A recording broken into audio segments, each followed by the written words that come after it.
It won't sound fine, Brett. You've got no guitar. How does it sound then? I can hardly hear it. Ah, you have to be deaf to hear that. The humans are dead. The humans are dead. We use poisonous gases, and we poison their asses. Flight of the Conchords, New Zealand's fourth most popular parody duo, was one of the most unique bands I have ever had the pleasure of listening to.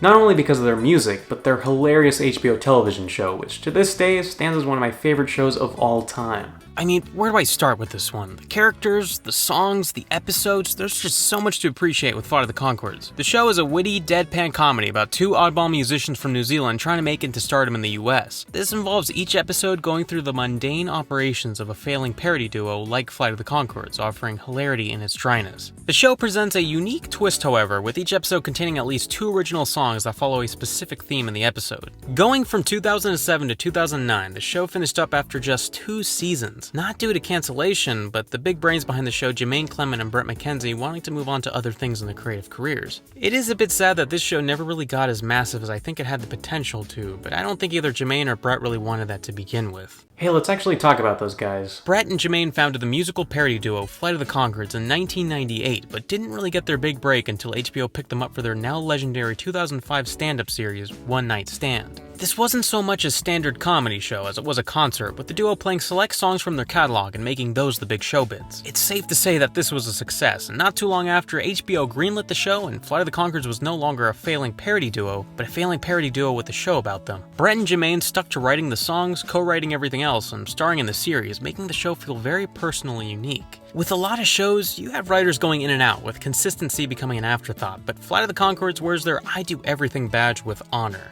James Bobbin directed the majority of episodes, but occasionally they would get established directors like Michael Gondry and up-and-comers like Taika Waititi to handle the reins. But again, no matter who they got, Brett and Jermaine's presence on the show, both on and off screen, would really be what made it stand out. Of course, I gotta mention the supporting cast. With talented people like Kristen Schaal, Arch Baker, and Eugene Meerman around, it's not hard to see why they made the show better. But hands down, the strongest supporting character in the show has to be Rhys Darby's role as Murray Hewitt, the duo's band manager. I know I mentioned how important Brett and Jermaine are to the show's personality, but Murray is a close second to them. He provides such a nice optimism to the show, which quite nicely contrasts Brett and Jermaine's dry and monotone demeanor. Not only this, but he genuinely has some of the funniest lines I have ever heard. Do we have any gigs, Murray? Yes, I've got an answer for that. No.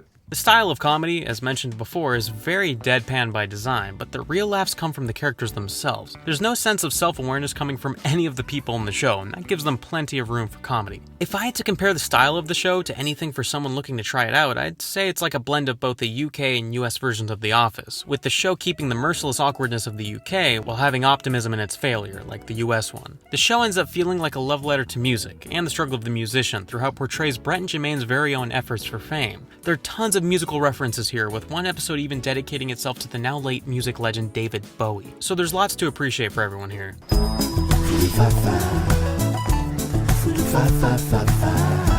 Season 1 of the show is a lesson in low-budget television making. You can definitely tell just by looking at the quality of the image that the show wasn't really kicking it up with a cocktail, rather a cup of water with one, or if they were feeling a little wealthy that day, 2 ice cubes. Funny enough though, that budgetary restriction didn't downgrade the show at all. It sorta gave the first season some personality. After all, this was about 2 failing musicians. It only made sense that the show matched that. Now going from episode to episode, there isn't a clear concurrent narrative, aside from a few characters making return appearances, which makes just jumping onto the show from a random episode pretty easy. That is, aside from the final episode of the season, which does have a bit of an impact on the characters, but still, I think the entire show is much more accessible than something more narrative-based like Breaking Bad or Game of Thrones. In terms of songs, the first season of the show has some absolute bops, whether we're talking about Most Beautiful Girl in the Room, Robots, Hip Hoppopotamus vs. Rhymenoceros, Inner City Pressure. There's just so many great, memorable songs in here. It's hard to compare the music to anything because it's just so versatile, but just imagine musician Beck's album Midnight Vultures.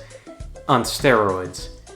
Funky steroids. Again, because of the budget, the sequences accompanying the songs aren't anything to drop your jaw at, but they're still a ton of fun and very creative.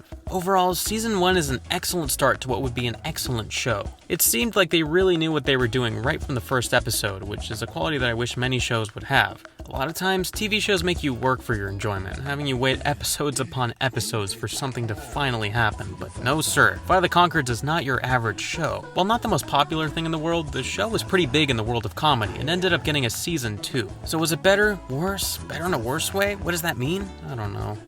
I got hurt feelings. I got hurt feelings. Give me a small man's wetsuit, please.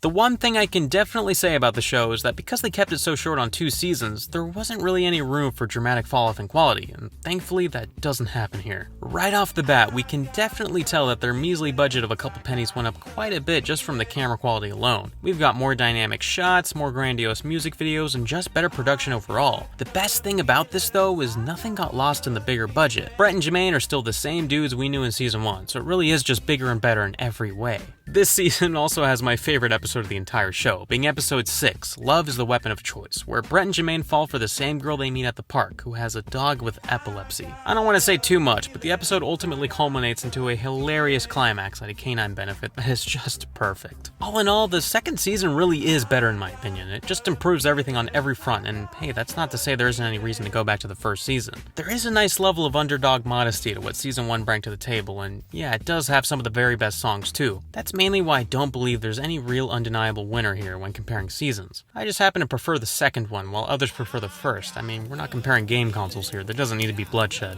So, after just 2 seasons, that's sort of the show. On December 11th, 2009, it was announced that the show would not be returning for a 3rd season, and funny enough, that was the day I diagnosed myself with chronic "what am I going to watch for the rest of my life" disorder.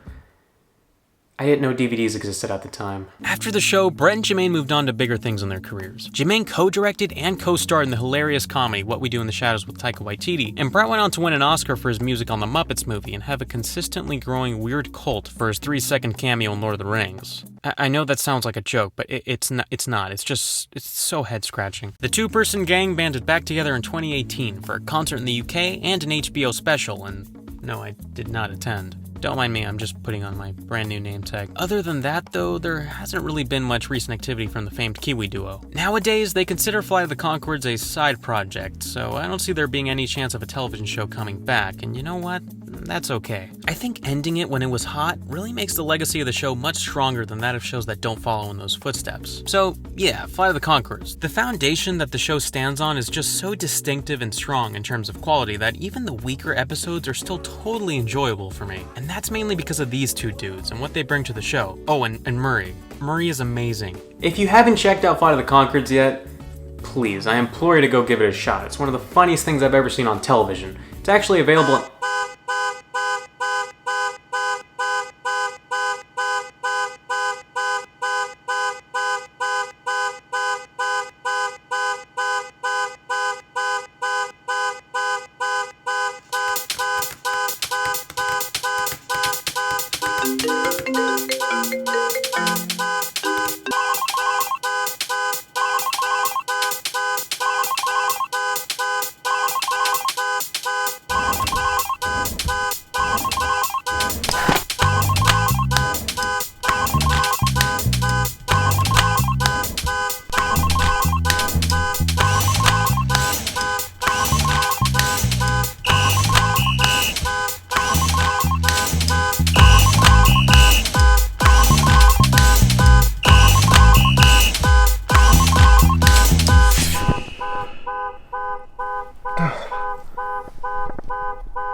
So annoying.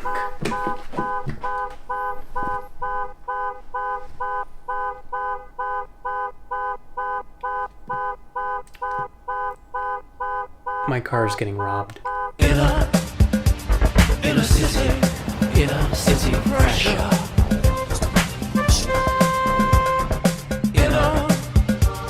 In a city.